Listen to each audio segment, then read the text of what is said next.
आज हम जाने जा रहे हैं बद्रीनाथ धाम के हर एक फैक्ट के बारे में जो हर भक्त को जरूर जानना चाहिए। दोस्तों, उत्तराखंड की बर्फीली पहाड़ियों के बीच चमोली डिस्ट्रिक्ट में एक ऐसी जगह है जिसे भूवैकुंठ यानी धरती का स्वर्ग कहा जाता है। हम बात कर रहे हैं बद्रीनाथ धाम की। ये अकेला ऐसा मंदिर है जो इंडिया के मेन 4 धाम और उत्तराखंड के छोटा 4 धाम दोनों का हिस्सा है। पर क्या आप जानते हैं इस मंदिर का इतिहास कितना पुराना और रहस्यमयी है? सबसे पहले बात करते हैं इसके नाम की। बद्री का मतलब होता है बेर यानी जुजुबी फ्रूट। कहते हैं कि जब लॉर्ड विष्णु यहाँ कड़ी तपस्या कर रहे थे तो उन्हें ठंड और बर्फ से बचाने के लिए माता लक्ष्मी ने एक बद्री ट्री का रूप लिया और उन्हें छाया दी। इस डिवोशन से खुश होकर विष्णु जी ने इस जगह को बद्रिका आश्रम नाम दिया। एक और हैरत अंगेज कहानी है। माना जाता है कि बद्रीनाथ पहले लॉर्ड शिवा और पार्वती का निवास था। विष्णु जी ने एक नन्हे बच्चे का रूप लिया और वहां रोने लगे। माता पार्वती ने दया करके उन्हें अंदर बुला लिया। जब शिवा पार्वती नहाकर वापस आए तो बच्चे ने दरवाज़ा अंदर से लॉक कर लिया। तब से ये विष्णु जी का धाम बन गया और शिवाजी केदारनाथ चले गए। Historical evolution. बद्रीनाथ का इतिहास वैदिक एरा से जुड़ा है, लेकिन इसे मॉडर्न पहचान दी आदि शंकराचार्य ने। 8th सेंचुरी में उन्होंने देखा कि असली आइडल मूर्ति अलकनंदा रिवर के नारद कुंड में पड़ी है। उन्होंने उसे निकाला और एक गुफा में स्थापित किया। बाद में 16th सेंचुरी में गढ़वाल के राजाओं ने मंदिर बनवाया और 1803 के अर्थक्वेक के बाद जयपुर के महाराजा ने इसे दोबारा रेनोवेट किया। द 4 डीप मिस्ट्रीज, रहस्य। The south connection.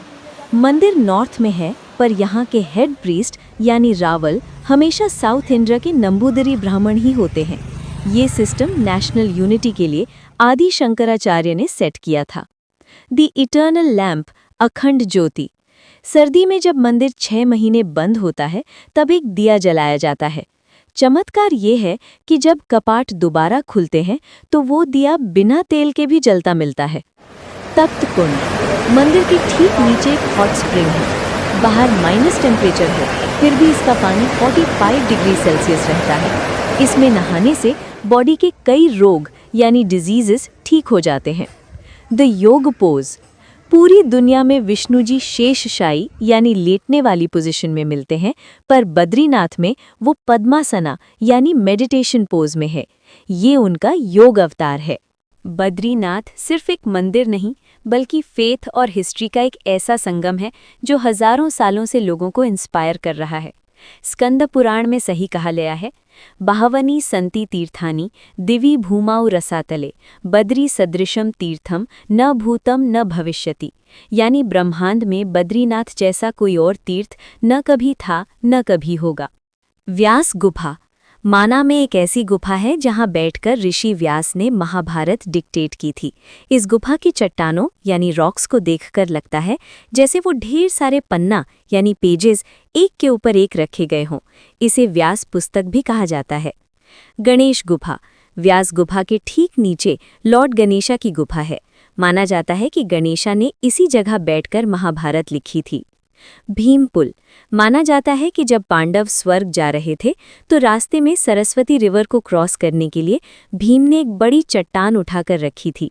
ये नेचुरल ब्रिज आज भी वहाँ है और इसके नीचे से सरस्वती नदी की भयानक आवाज़ आती है। सरस्वती नदी का रहस्य। पूरे इंडिया में सरस्वती नदी लुप्त है, लेकिन सिर्फ माना में ये नदी दिखाई देती है। पर चमत्कार ये है कि थोड़ी दूर बहने के बाद ये नदी ज़मीन के अंदर गायब हो जाती है और सीधा प्रयागराज यानी संगम में मिलती है। इस वीडियो को यहाँ तक देखने के लिए आपका धन्यवाद। ऐसे ही और वीडियोज़ के लिए चैनल को लाइक, शेयर और सब्सक्राइब करें।